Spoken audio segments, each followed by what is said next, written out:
Arrocha, arrocha, arrocha.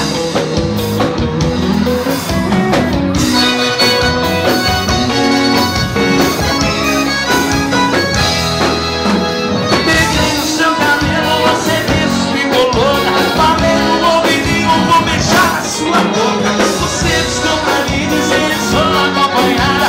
E o cara do seu lado olhando sem entender nada. Era incrível e você me olhando pra gente combinar. O sinal de assado, jeito safado, sobre que me olhar. Vai no banheiro, vai no banheiro pra gente se beijar. Vem lá no escurinho pra ninguém desconfiar. Muito bem, quem anima a festa de hoje é ele, Matheus Magalhães. Como é que tá se sentindo hoje pra tocar aqui no pub? Muita mulher bonita, preparou um show bacana? Mas muito feliz mais uma vez aqui no pub, é lotação, é muito bom estar com vocês aqui. Obrigado a todos vocês fazendo a cobertura aí, Mídia Artes aí, obrigado a todos vocês. Como é que você vê toda essa aceitação do público? Rapaz, graças a Deus isso é muito suor, muito trabalho que a gente vai conquistando aí na luta aí. Muito prazeroso pra gente estar com vocês mais uma vez, bom demais. Eu quero mexer ao meu camarote.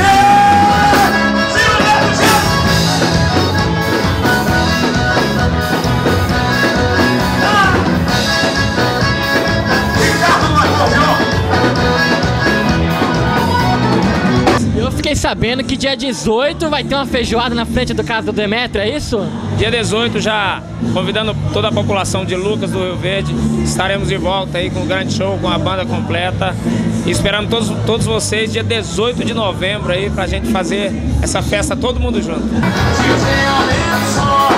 Deixa acontecer, curtindo parado, vendo ela mexer. E tá bebendo a minha, descendo na balada, com o dedinho na boca. Ela tá pirada e tá bebendo a minha, descendo na balada, com o dedinho na boca. Ela tá pirada. Droga está verdade, quase. Liberdade vem sua boca quando o sol amanhecer.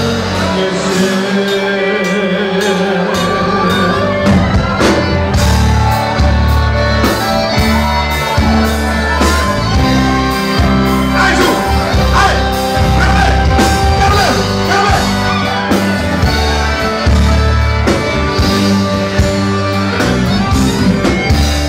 Eu queria ter você no meu caminho.